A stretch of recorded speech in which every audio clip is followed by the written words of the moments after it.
Hey, what's up, guys? This is Brian at Whisper Status 74.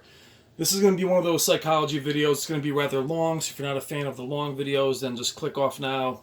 But this is going to be a little bit on the deep side.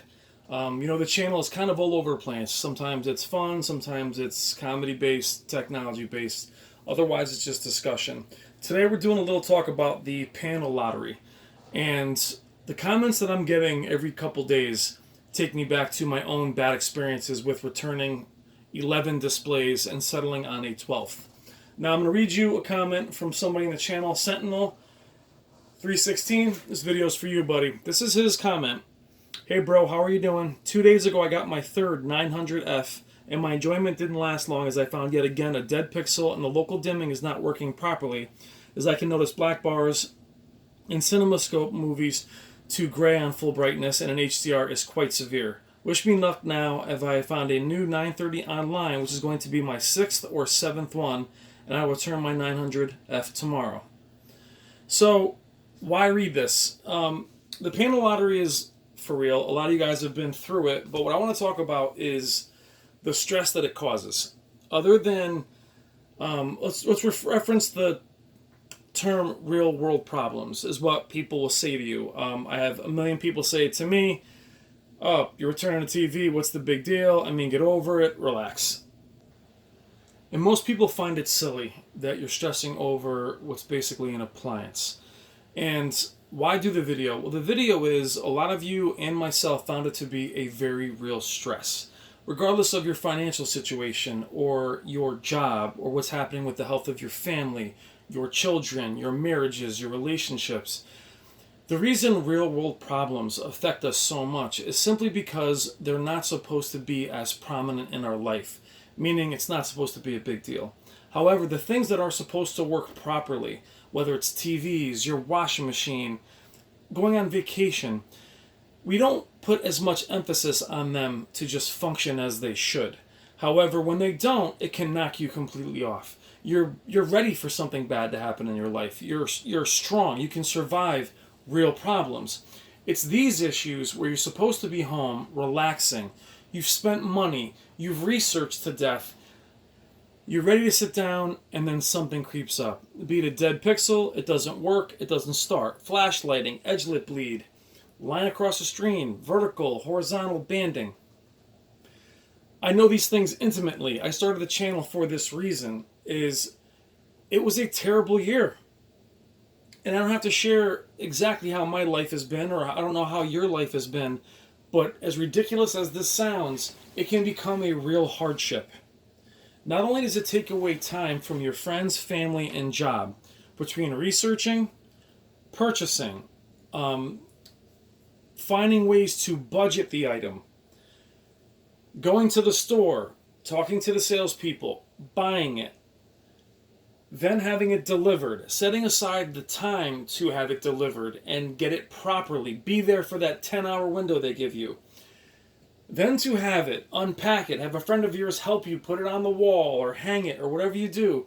You sit down, that thing doesn't work, it'll ruin you. Maybe once isn't that big a deal, it's an inconvenience. The next time you do the walk of shame, which will be a separate video, is walk yourself back into that store and actually feel bad that you're bothering them of returning a display. They're nice initially, and believe me, I learned at my Best Buy, and those guys were great, but I'm pretty much blackballed at my Best Buy because of their defective displays. Not because I was picky, guys. These things were garbage. And you don't hear me say words like that. Flashlighting, dead pixels galore, barely functional, and eventually I was a pain in the ass. I was a bother to them. And in your own life, you'll become a bother to those because you'll be annoyed. They'll be annoyed. Here you are complaining about a TV, and what's your problem? Relax. What's the big deal? I understand there's a little flash in the corner. So what? What's the problem?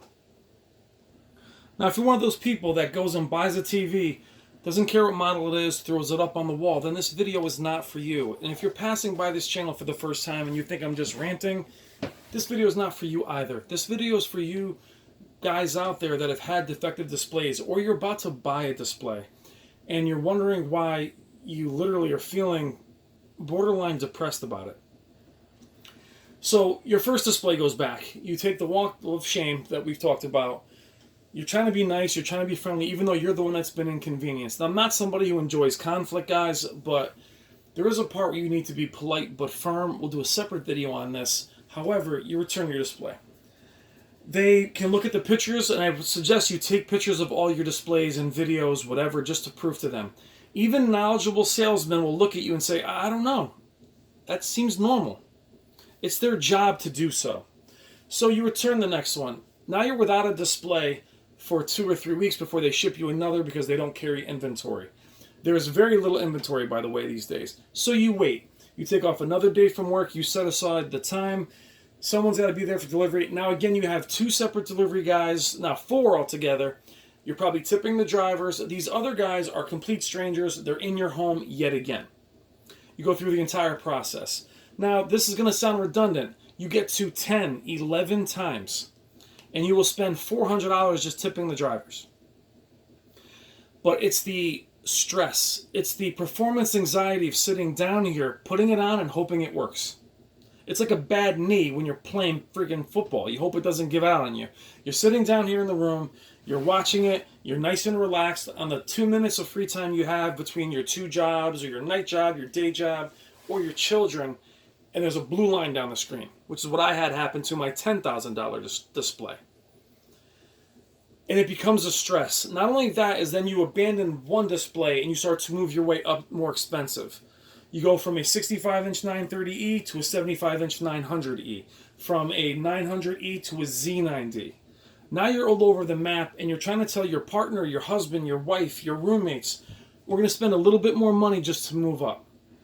This isn't just one particular manufacturer, guys. This is the shipping process, the manufacturing process. This is every company out there, and they're all equally bad.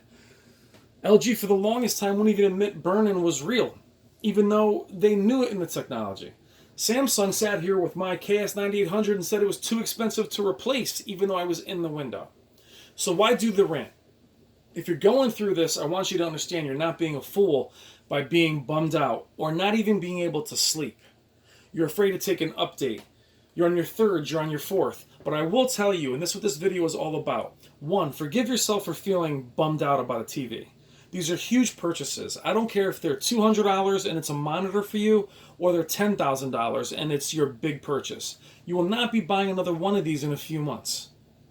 So forgive yourself for that. Also, do not walk into those stores feeling like you're inconveniencing them. If they make you feel that way, pull your business out of there and go somewhere else. Also, be patient with yourself. Stop researching for a couple days. Give yourself a little bit of time, but do not come out of that window. If it's 15 days, whatever it is, test it hard. Call the company if you have to. But understand, this is a legit problem. This is something that is going to make you, again, lose sleep. It's going to distract you from your loved ones. I spent the whole freaking year behind TVs, plugging them in, taking them apart, hanging them, taking them down. My advice is don't hang them until you know they're good. My advice is also, when they're shipped, keep them in the box and hook them up to your internet and try them that way. Again, I'm sorry for the tone of my voice, but going through 2016, all the way till 2017, I wasted incalculable time. Also time being around my family on my stupid iPad or phone, trying to research every bit of information out there, watching videos like this one.